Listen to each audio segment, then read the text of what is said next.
Hello, I'm Andrea Swenson, host of The Local Show, and I'm very excited to be joined by a whole host of people that have been involved in the new Art of the Revolution project, which has been brewing for several months and finally comes out at the beginning of this year. So we're going to get into it. We're going to find out some of the backstory of this. And I thought, just to start with, if we could just go around and I'll have each of you introduce yourselves.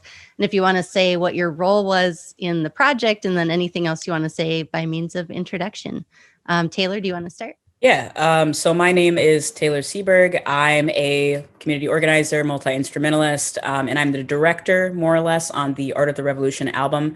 So at the start of everything happening with the uprising and with the murder of George Floyd by Officer Derek Chauvin, or formerly, we ended up creating this album. I got all the mixing engineers, all the videographers, and all the artists connected to one another, and did some of the work also with photography and videography, and mixing. Yeah, that's me. I am Drea, Queen Drea. I'm one of the artists featured on the Art of the Revolution album. I also was a part of the original or the grassroots of the project, which was the George Floyd Memorial concert in Taylor's backyard. I can't say enough how the experience has been just, being a part of this project has been so meaningful and just healing for me during this whole crazy year that we've had. My name is Kashimana Hua, and I am a singer, songwriter, composer, sometimes poet, producer, artist, and I love creating music, and I'm a singer on this project and a writer on this project, and was also part of the original George Floyd Memorial Concert, and it's just been amazing being a part of this project during this time, and so just happy to add my voice right now. I'm Nathaniel Nelson. I'm a videographer. And for this project, I was kind of the video production lead, or the nerd behind the editing desk. So most of what I did was focusing on the back end of the project. I shot, I think, was it 6 or 7? Yeah, 6 sessions. Yep. Mm-hmm. And then I edited 8 of them or so. But most of what I was helping out with was kind of helping with the release schedule and that kind of jazz. And I didn't expect to be a part of a project like this, being from the southeast part of the state. But it's been a huge experience for me. And to preface, I want to say I got connected to Nathaniel because Nadira from Gully Boys reached out for a Carpet Booth Studios live in studio sessions that were based out of Rochester that was sponsored by Midwest Music Fest. And so Nathaniel was the lead videographer doing work for them. And I ended up being like, hey, I'm looking for a videographer to do these live in studio sessions for the Art of the Revolution album. Would you also be down to do work? And Nathaniel was like, I really want to work with artists in the cities. Can you connect me? And so I kind of was like, I like to say I like to just be a connector of people, like getting people connected, getting people in the same spaces and rooms to talk to each other. So I'm grateful that I got connected. Well, I can't even imagine what the process has been like to wrangle all of these different people creating all of this art in all of these different ways. But why don't we start at the beginning? So it doesn't get more grassroots than starting in Taylor's backyard. I want to hear the story of that. So, it's so interesting to talk about it now because, when everybody was when it was in the thick of everything, I think I was also reacting a lot. And everybody was like at the start of the uprising, which kind of was also like this fast of quarantine where like for 3 months, everyone had been inside, been indoors, hadn't had any, huge contact outside of COVID bubbles. When George Floyd was murdered, I lived on 35th in Chicago. So I lived across from Pillsbury House Theater.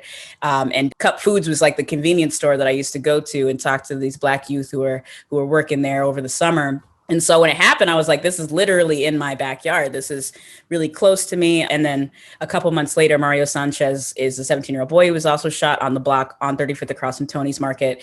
So I've been in a very hot block that has had a lot of activity when it comes to people being murdered, people, a lot of police kind of not investigating like some of these things that happened or dropping cases, just really messed up stuff that's happened for years before George Floyd. There's been a lot of things that have happened on this, and specifically in what is now George Floyd Square. There's been a lot of people before.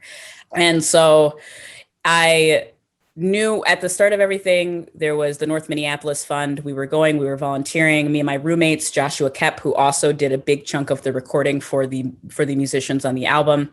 And there was a point where I think a month and a half in, it was like Juneteenth. It was the week of Juneteenth. And he was like, I really want to do more and figure out more ways we can show up intentionally. And so I told me and him, I kind of said, well, why don't we do what we do best? Let's throw a show. And at the time, because we were already doing mass protests and rallies and everyone was kind of getting together, we were like, how do we do this safely and ethically and adapt to COVID? So Josh got like 20 Peace Corps volunteers that he had worked with and that he was in this like group with, and they did cookout, they did donation drives, and then like Pillsbury House Theater donated stuff like tables, and people who were boarding up businesses, like who were theater stagecraft people, built us a temporary stage. Wow. I'm not supposed to say who we got it from, but we got it from a well-known theater. Let's just say that.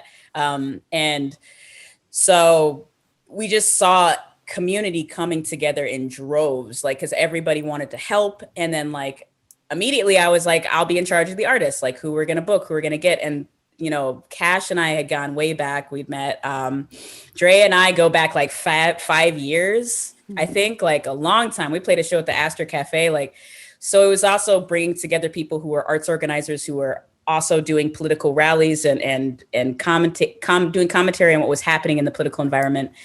And so we put it together in 6 days, and we had 250 people come, and Gully Boys headlined. And there were people also like buying their shirts that they were having for NY Supremacy. And so it was a lot of good community solidarity, all pulling in to make it happen and make a Black healing space in the midst of tragedy. It was so beautiful. It was such a beautiful, I mean, when just even from the start of when Taylor contacted me, and then the communications leading up to the actual event. And then when you showed up at the event, like Taylor said, just, you know, you think, okay, we're going to this fundraiser event in the backyard. And you're just like, you know, because it's just like, we need to hurry up and do something. Yeah. But it was so... Nate wasn't there at the time, but Rachel Knoll was. Rachel Knoll did 6 hours of live streaming. She filmed Cash Amana's live in studio video. Me too. Yeah. And also Drea's. And she filmed Drea's too. Yeah. So, I mean, I was just like, yes, this is what I'm talking about. It was just exactly like community. It was just exactly how Taylor said. It was just that kind of vibe, and that kind of goodness and feeling. And the community responded very, you know, beautifully in support, you know, verbal support on the streaming platforms, but also financially, because I didn't know this, but they, you know, Taylor was like, give us your Venmos or whatever. Right. And then I got off the stage and I was like, what? Yeah. And that was just so beautiful, because it was more, you know, it's not like this thing where, you know, because people were donating to the actual organizations that we had listed, but also recognizing artists as well. And it was just a freeness of love and support. It was beautiful. And we were really like felt taken care of, like, you know, as far as, you know, what our needs were, and everybody being masked and everybody being sanitized, you know, and being outside. My friend Tree was going around with like hand sanitizer, just making sure. I mean, they had the entries both covered where people, you know, you're coming in, you get a mask. Free and mask. This was before like everybody, like not everybody quite was like, you know, like it wasn't like full on like 100% masking. So, you know, just being ahead of the time, and like it's outside, we're, you know, encouraging people to spread out, and it was just so well done. And the energy too of like not like, I don't know if you had the same experience, but the energy of like not having a show for months. Yeah, and then people, and then like being in front of like a real audience, and I think them being in front of like a show was just like also electrifying, but also the cause and the reason we were all there was for love and to grow and give back in the way that we know best to do. Absolutely. And there were a lot of pieces, because like Maddie Theus, who's like the bassist in Miss Pinky and the Great Fox, like handmade a lot of the masks that said I Can't Breathe. And then like also an Ojibwe artist like also donated a lot of these free masks that later we gave out to the community after the show and during the show, people who wanted free masks. But the thing about craving live shows. Like Miss Pinky and the Great Fox, their album release show was supposed to be at the Cedar March 22nd, and it was canceled. And so that was also an opportunity for them to have their album release show kind of that didn't get to happen and get the same energy around these songs, while also just like putting on and supporting and donating to Black arts organizers and these Black organizations. So did you know, as this was all unfolding over that day, that you wanted to do something more long-term to kind of pivot into this recording project? No, I did not. I was like, this is a one-off event. We raised $1,400. I was like really excited that we could donate that money and give it to the artists. And then a lot of artists were like, don't even give to us, give it to Black Fitness Collective and all these different places. And it was really beautiful just to see people be generous and compassionate. But I slept for a week after that show. I was exhausted. I was like, I'm never again putting a show together in 6 days. That was exhausting. It was exhausting. People were like, enjoy your event. And I was like, I can't. No, Taylor was working the whole time. All the time. All the time. But no, it was Jacques. After the show, Jacques hit me up because Suola Soul Collective, they do records as a production. And so he was like, I really loved this event. We need to do more. He was like, we need to do more events like this. We need to do more healing spaces like this. And so he was like, I said, let's do an album.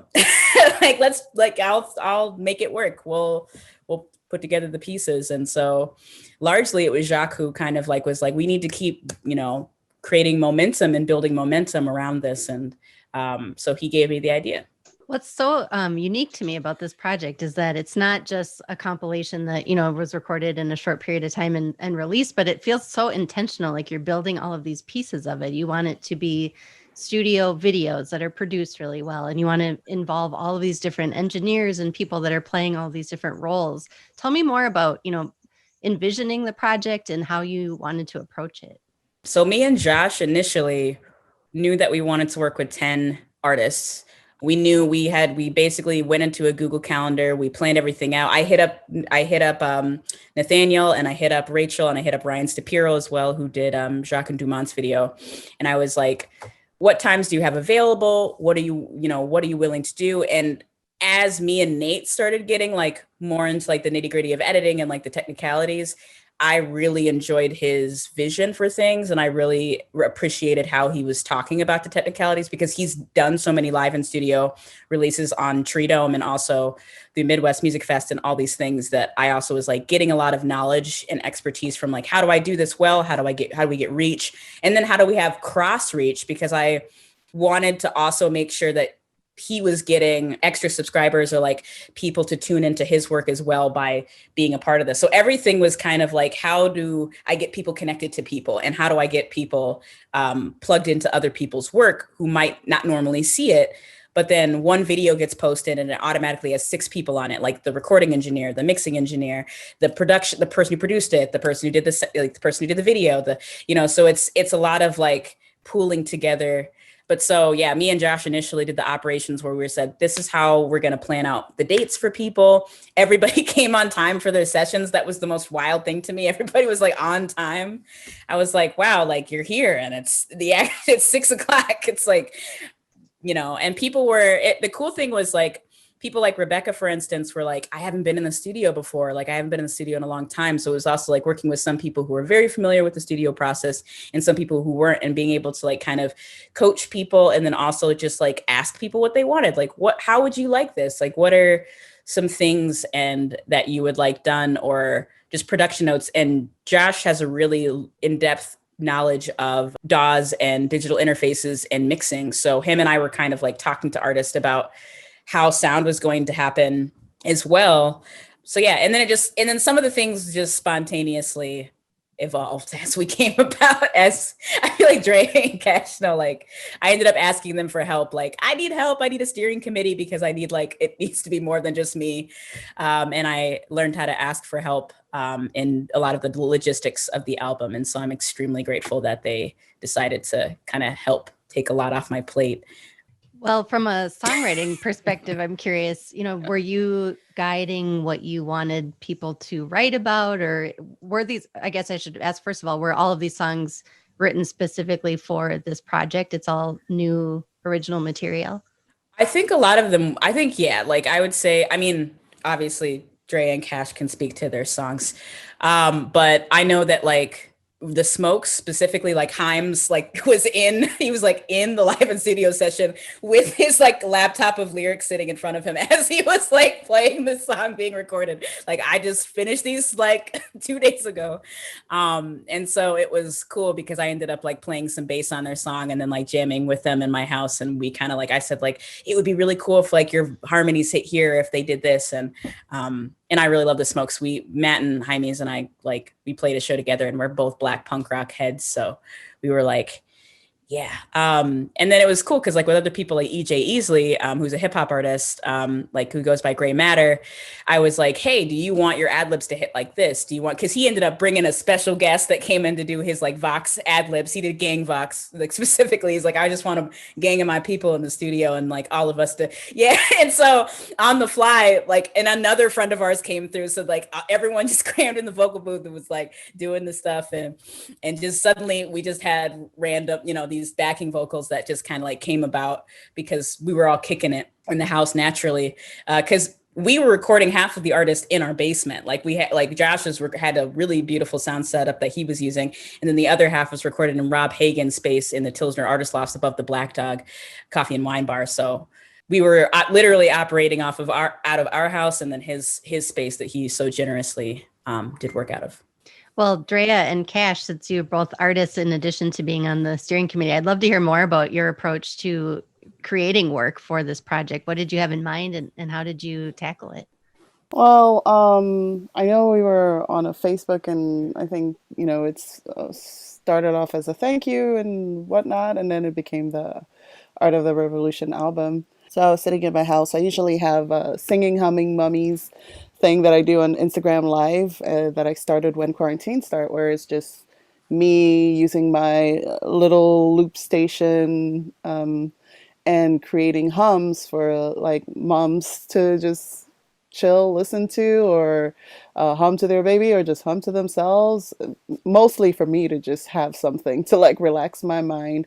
But the week after the murder of George Floyd, the song just kind of came to me, and the loop that it starts on just came out of me that day, and it was so powerful and like raw emotion of what I was feeling and going through, just poured out of me that day, musically. And so, fast forward to Taylor asking me to participate in the concert, and I was like, yeah, sure.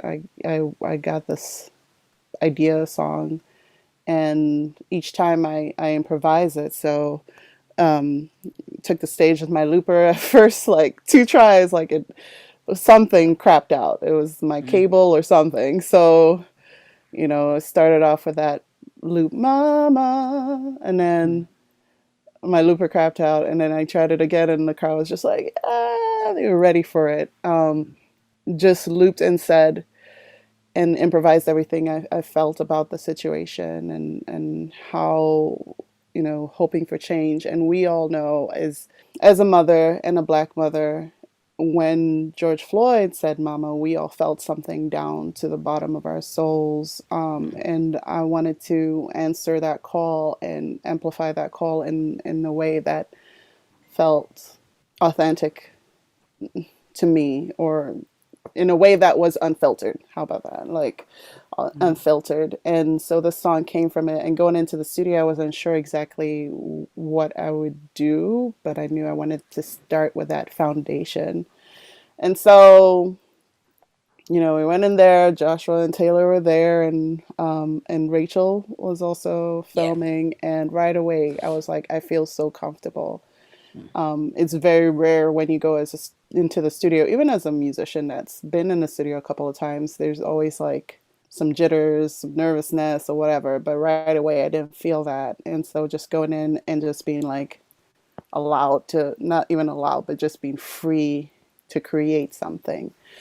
And so we did that. And it's my hope that with all the different sounds that people can listen to that song, get pulled into it, but also like on a different level feel themselves change as they listen to it.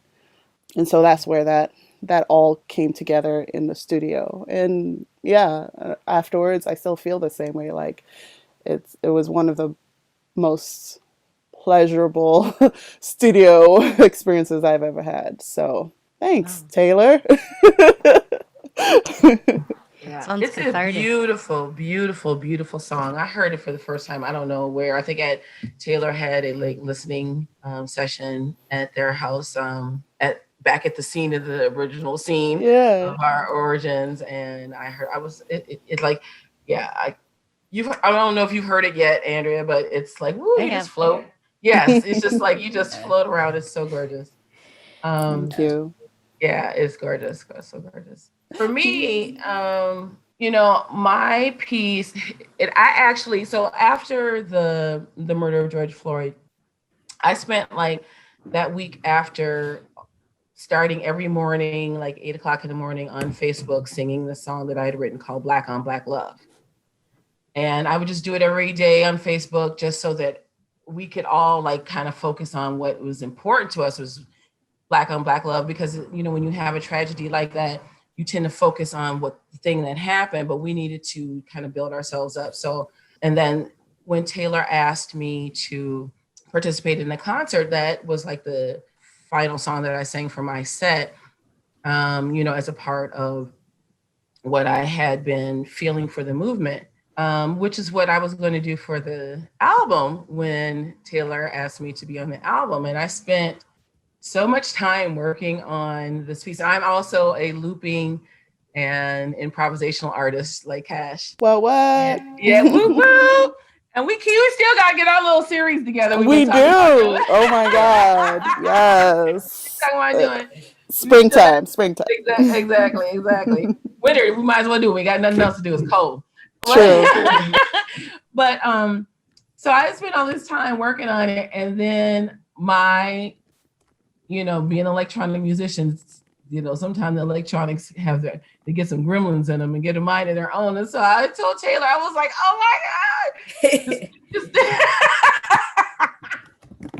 things just disappeared. So I had to start from scratch.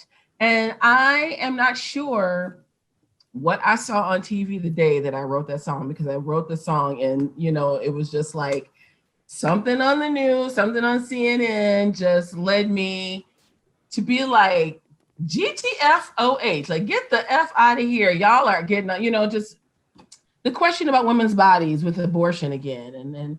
And just, I think I had gotten something in the mail from the IRS. And I'm like, why are you bothering me? And like the president of the United States hasn't paid, but only paid $300 in I don't know how many years, however much, 700, however much small amount of money that person paid in however many years for taxes. Yeah. And so just basically I would say, for me, my piece was written specifically for the album, and it was born out of frustration of my original song not working, disappearing. Yeah. And then also whatever happened, there was something on that day, and I can't really remember exactly what it was, because we have survived a whole year of every day you get up and you never know what kind of craziness is happening on, in our country, not in I other say countries. 4 years of that. Yeah. 4 years of that, exactly. And so it was just born out of that. And I'm like, yeah, this is the art of the revolution, and this is how I'm feeling. I'm just mad. Get the F out of here. With all your BS. So I'm glad. I'm very proud to have a fighting song on that. Yeah. Definitely. Oh.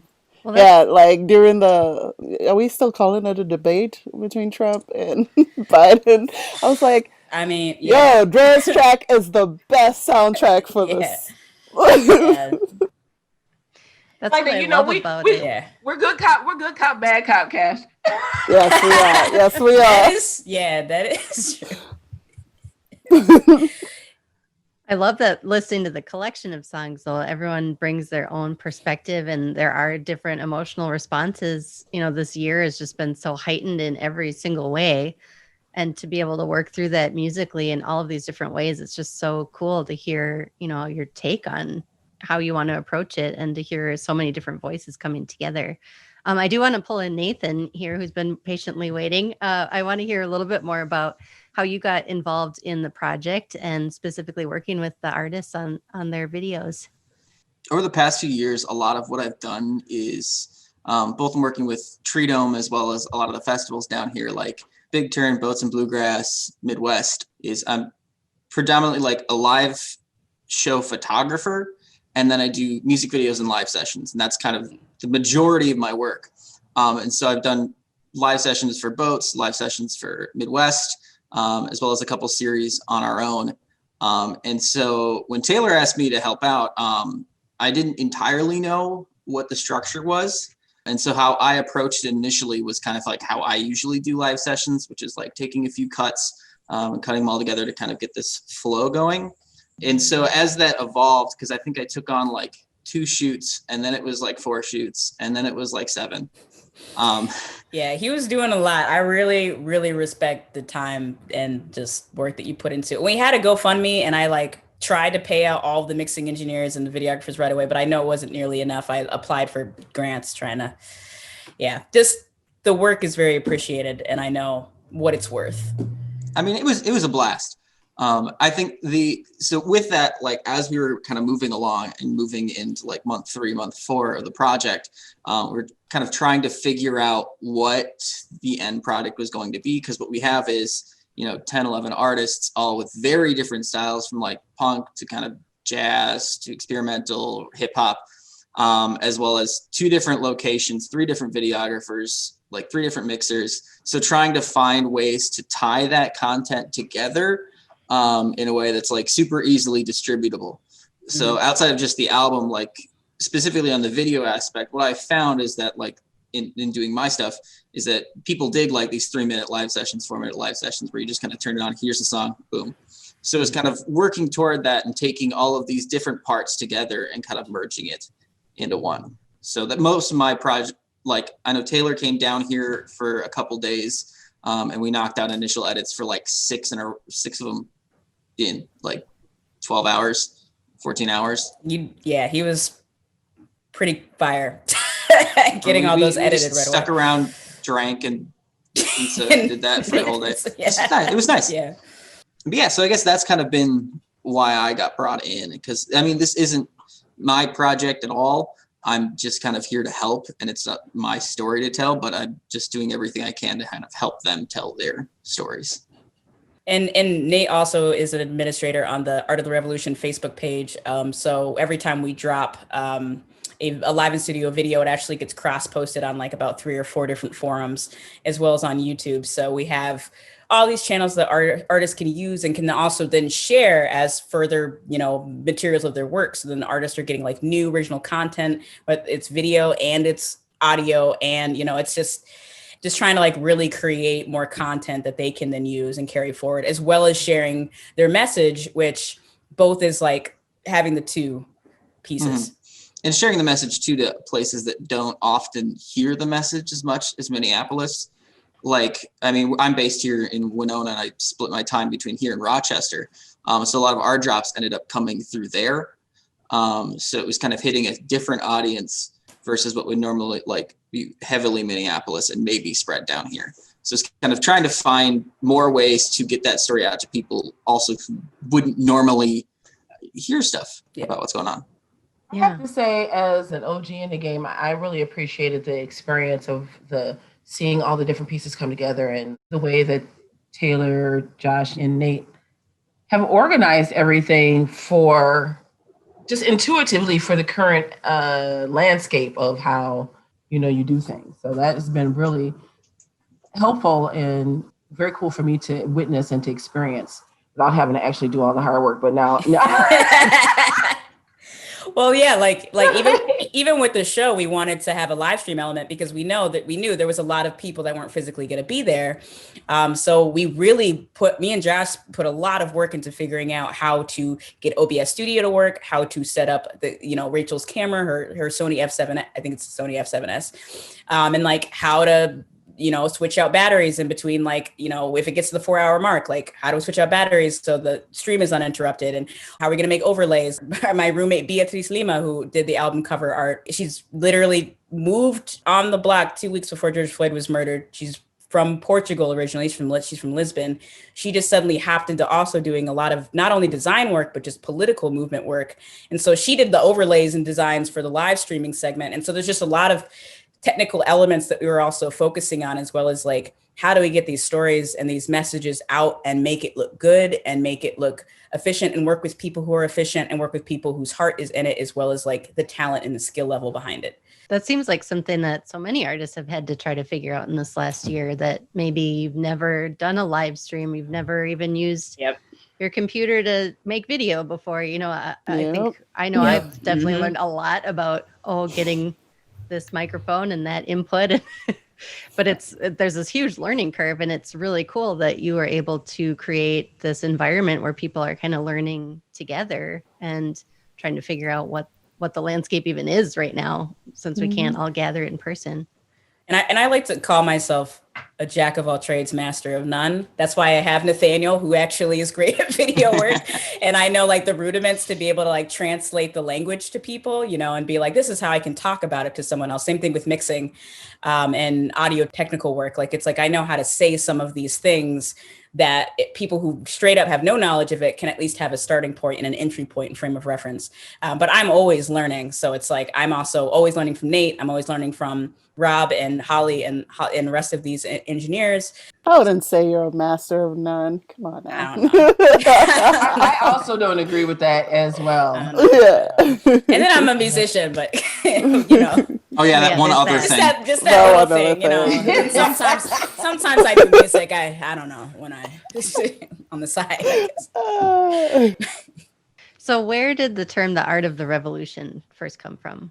Honestly, we were looking for names for the album, and it was the first thing that popped into my head. And I said, Josh, does this sound good? And he said, yeah. And I was like, but there was a lot of, I knew that we were talking about, a lot of my coworkers. I work at Minnesota Youth Collective. I work with a bunch of young BIPOC communists who they self-identify as BIPOC communists. And so there was a lot of talk in the office about youth organizers and this revolution around police abolishment. And so I was like, okay, we should talk about, and we had done a zine. We had done a zine through my job called the Quarantine. And so I liked the idea of talking about, in the midst of like the political protest, there's such an art.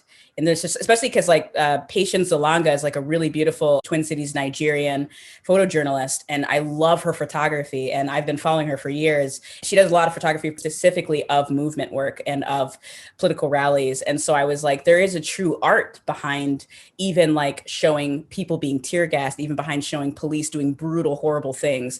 Like there's an art behind the way that people are reacting to it. And that's been throughout time, because like, Vietnam War, when people were protesting the Vietnam War and de facto segregation, and like there was always people taking pictures, there was always artists playing music, and those things have stood the test of time because we still listen to them. Even if we don't remember the exact time frame that song was talking about, it still can hit, decades later. It resonates, yeah. And Yeah. I mean, I did not know the backstory of the title, but when I saw the title, I was like, that is so correct, because just the fact that art usually survives longer than anything else and gets to people's hearts and emotions better than anything else. And then I think during the concert, somebody's like, this is what we do as artists. This is what we do. Yeah. We help movements go forward, move farther, spread out. And there's an art to that. And the art of revolution, like art in itself, can be so many different things. And I think that seeing it that way is so important right now. The world would not survive without artists. Yeah. It would not without artists. It just would not. And as we've all seen, various references to essential. We are essential. Essential workers, essential not workers. included. And this pandemic has proven it, because it has been the artists that have taken to the virtual world to soothe people through these times when they're stuck in their homes. Definitely nothing else has been soothing. This has been it's been pretty, prickly around these parts lately. And so artists have taken to the internet, and most times for free, you know what I mean? To keep people soothed and to keep people, healthy emotionally and spiritually. But when it comes time to cut a thing, in whatever program, schools or whatnot, that's the first thing that goes. Yeah. So. Right. And I think it's not just soothing either with art, especially with like political movements and any major uprising. I mean, if you go back, for me, I didn't hear really about like the old anti-war stuff, except from movies that ended up being anti-war. And that's like, oh, so this is an idea. And it's kind of the same thing with music, with painting, with anything. You go back in history, a lot of the documents that talk about these movements aren't necessarily like news articles or anything. It's the art that was being made at the time. And I think that's really important. It's not just for soothing, but it's also a blatant call to action. Yep, call to action, exactly. And also, resilience and GTFO. And a reflection. GTFO.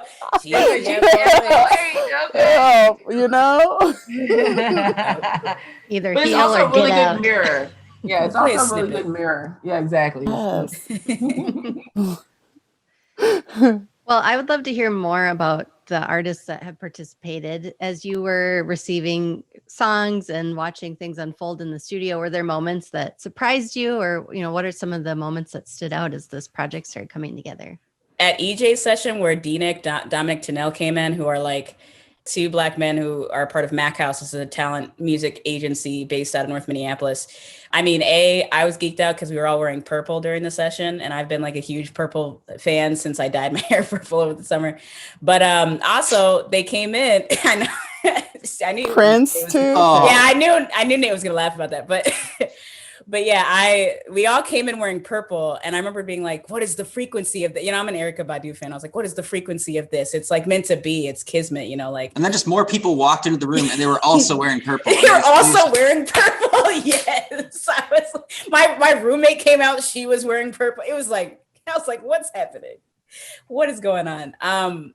But I love that like little things like that kind of just felt like it was like meant to be in the space. And the little moment, I mean, particularly with them, I remember like two Black men from North Minneapolis, and like the way that they were like treating each other, and like this kind of like intimate brotherhood that they were having with each other, where like, EJ would mess up and Dominic would be like, no, man, like have faith in yourself, like believe, or he'd be like, I'm going to record after you because I want you to own this. This is your song, like being really empowering to his like friend. Like it was like so much like beauty, and just seeing how people were like collaborating and like talking to each other and like asking questions and having those little moments that you see just like naturally in the studio. And for me, it was nice to see from an outside eye, because I was like, I'm used to doing so many studio sessions with my own band where it's like, we have our own band dynamics, chemistry, things going on. So it's like really beautiful to see it with other people and watching people kind of form new relationships as well.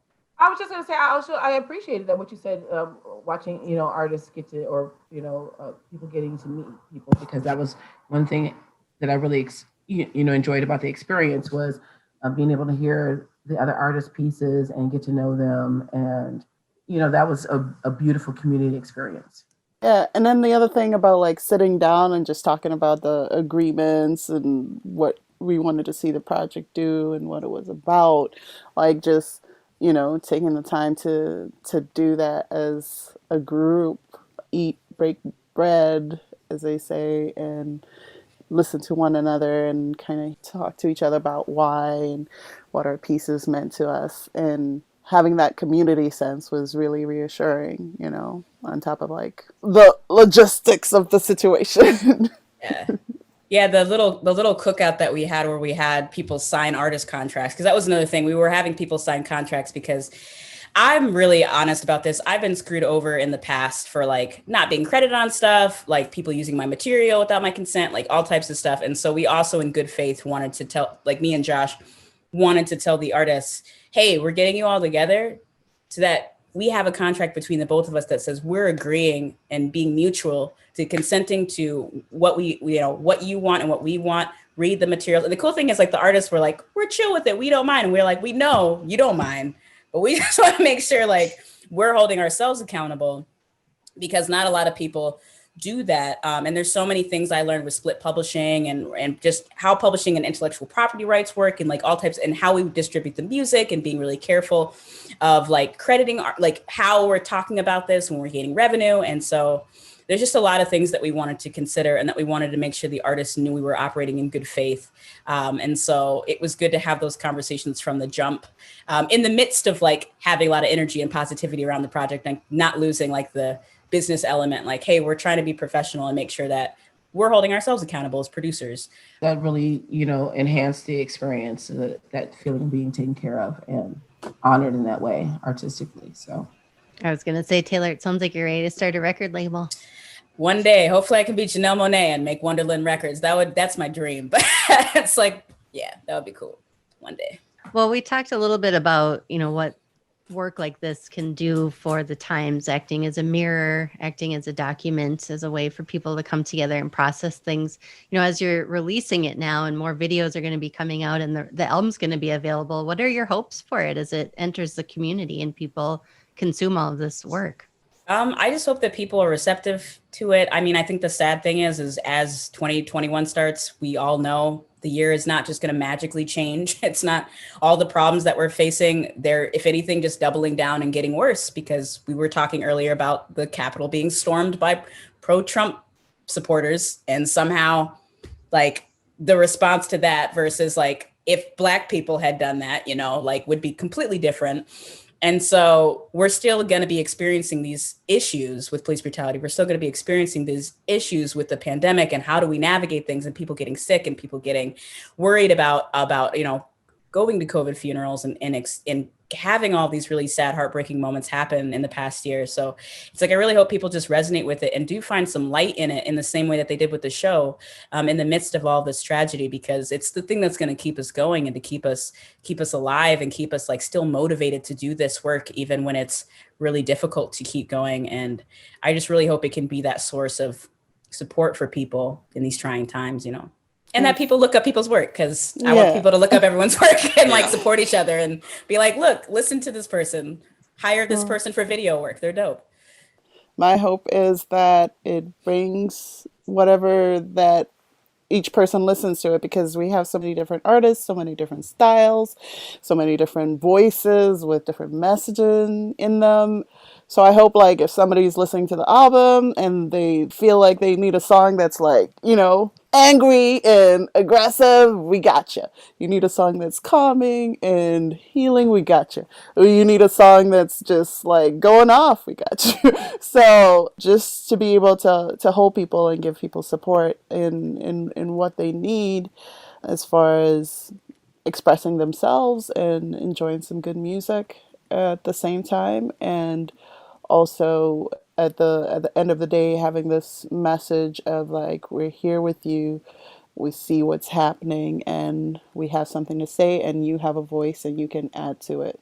Yeah, I would say this whole album is a mood, and I hope that, just like Kashimana said, that we can offer any day, anybody's feeling that they need a theme song for that moment, that we can offer that with the Art of the Revolution.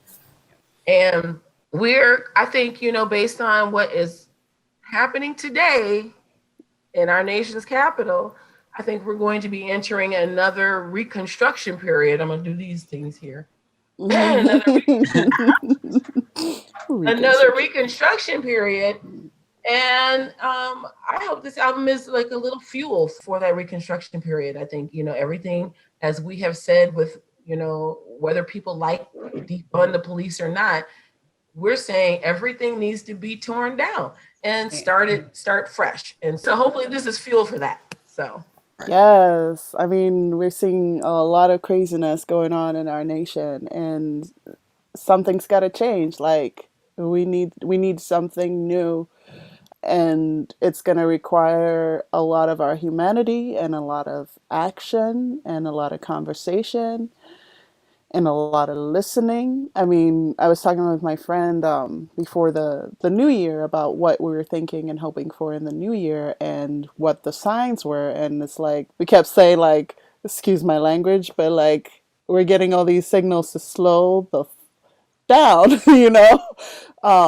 and really connect with our humanity. I don't know how much else, what other signs we need. Periods. Like, we cannot make it Listen, without each other. End of story.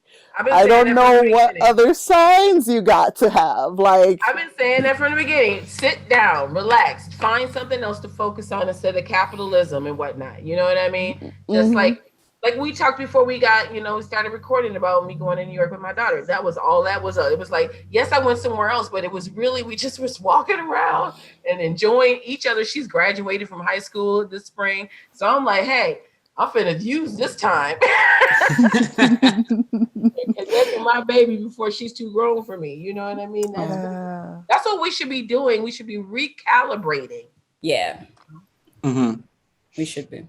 Yeah. Police included. Hello. But yeah, politically on all fronts, we're getting these messages of like something's got to change. And Yeah, on top of that too, like what I'd personally like to see is this used as a format for other artists too. Because we have like a bunch of people involved in this project, but there's also like 20 times as many artists in Minneapolis, and that's just one city. But like these sort of politically driven projects with a lot of people collaborating can do a lot to spreading a message and kind of getting people behind it. And I mean, obviously there's the listen to the album, support the artist, watch the videos, share it, tell all your friends. But even beyond that, it's about the message that's going out. And I just hope that kind of resonates with people and hopefully gets more people to do similar things. So Yeah. it just continues to spread. Well, this has been a wonderful conversation. I'm so glad that you were all able to participate and that I could learn more about this project and share it with current listeners. There's so many amazing songs on this, so we're going to play as many as we can on the local show, Yes. but I'll be dropping the links to where people can check out the full album. Is it officially released? Is there a date that it will all be officially available? Aiming around February 15th, but I don't want to write that in stone.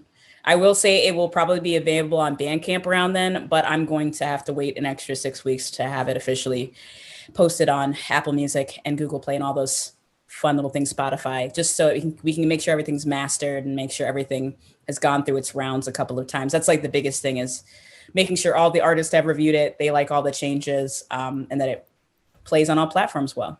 Yeah. Well, don't hurry. Take your time. Exactly. Slow down. We did start it like last July, so it's like only been like what, 6 or 7 has it been months. July? I feel like it was August. Hello, It started in pandemic. July. Yeah. Pandemic, yeah. Hello. Yeah. It's Wow. all still Also- March. It's Also- still March. Yeah. What is it? I don't know. Government insurrection. Come on now. Exactly. Government insurrection. Yeah. Well, thank you so much, Taylor, Drea, Kashimana, Nathaniel. It's been great Hey. chatting with you. Yeah, it's been great chatting with you. Thank you for the opportunity. Same. Yeah. I just want to say, Andrew, you've been a really amazing person to be connected with on the current, and you've always been really supportive ever since I was a wee little performer. I'll never forget watching you open for Chastity. Oh, at the Chastity, Fits. my heart. Aw, Yeah. thank you all. This is awesome. Thank you. Thank you. you.